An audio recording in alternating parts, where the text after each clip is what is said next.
Welcome to the Tap Down.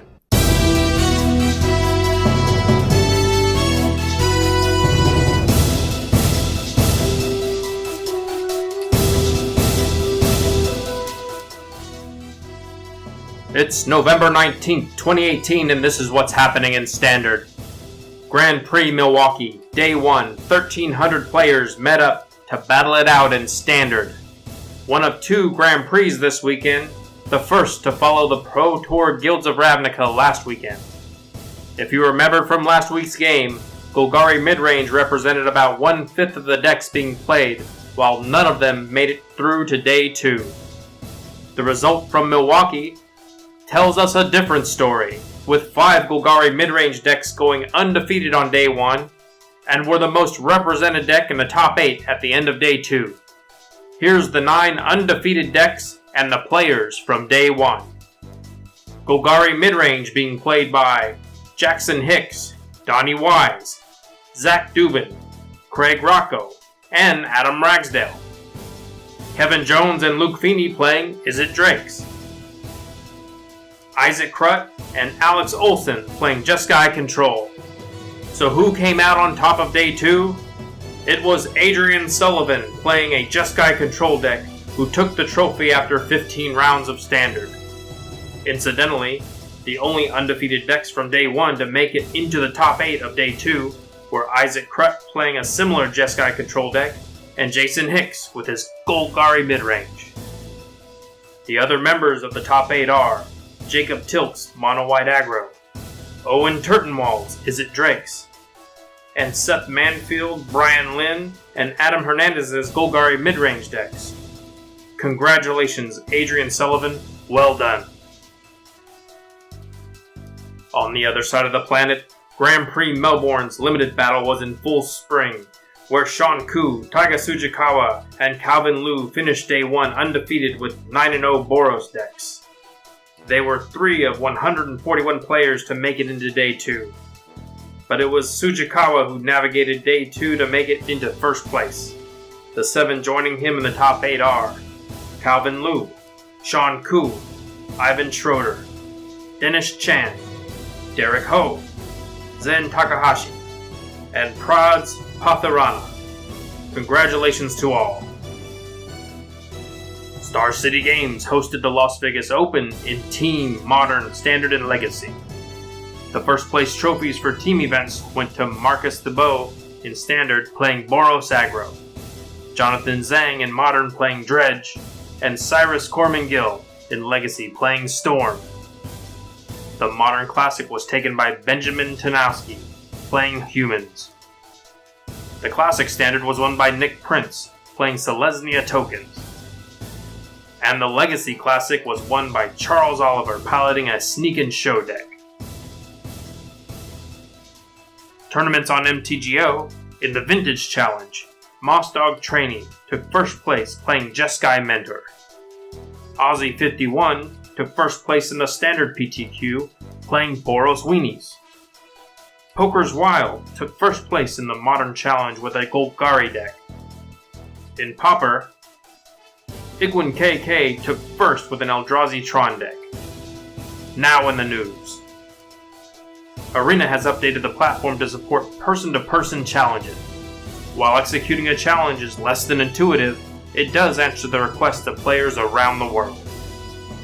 On MTGO, December 2nd marks the day of the last event available to use 2018 qualifier points. Wizards of the Coast have expanded their online challenges to include multiple formats and ways to score prizes. Let's run through the changes.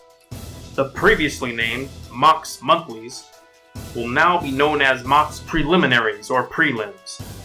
You will be able to learn leaderboard points at any of the following 3 events: MOCS Opens, MOCS Playoffs, or MOCS Preliminaries. This gives us 2 immediate paths to the Pro Tour. The first path is through the MOCS Preliminary events. Earn MOCS qualifier points from competitive events. Use those qualifier points to enter MOCS Preliminary events, which require 35 qualifier points to enter.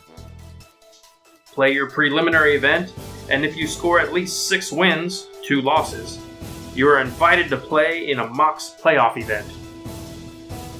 In the playoff event, the winner is invited to the Magic Online Championship. Additionally, the first and second place players of the playoff are invited to a Pro Tour event. That's one way to get to the Pro Tour through MTGO. The next way is to get there through MOCS Open events. If you have 40 event tickets or 400 play points, you're in, provided you grab one of the 672 spots. In addition to some fantastic prizes, if you happen to finish in first place, you secure a spot in the Magic Online Championship and an invitation to a Pro Tour event. Now we've talked about qualifier points and have mentioned leaderboard points. If you are at the top of the leaderboard, you too could receive an invitation to the Magic Online Championship and a Pro Tour event. Now to add to qualifier points and leaderboard points, we have format points. Wizards of the Coast has now integrated Modern, Legacy, Vintage, and Pauper into the Magic Online Championship Series in the form of format-focused events. In much the same way as the preliminary events, you can now follow that path to the Pro Tour in your specific format.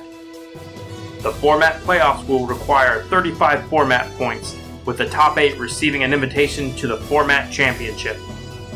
The winner of the championship will receive 1,000 play points, 1 premium Magic Online set, 4 regular Magic Online sets, 144 Magic Online boosters, Format Champion title, Format Championship avatar, an invitation to the Magic Online Championship, and an invitation to an upcoming Pro Tour event.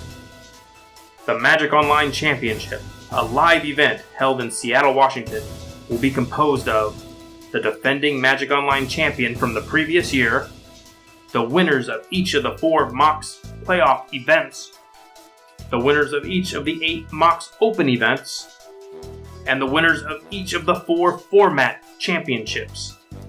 This group will split $250,000 in prize money, first place receiving $50,000. Start next month to begin accruing your points.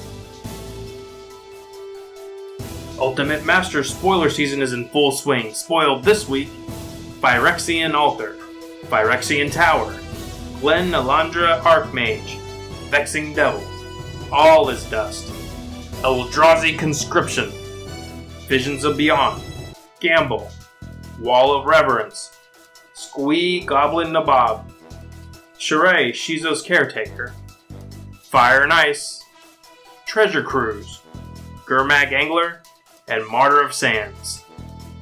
Upcoming events this weekend: Grand Prix Warsaw Unlimited, and Star City Games regional events. Thanks for listening. This is MTG Strategist tapping out.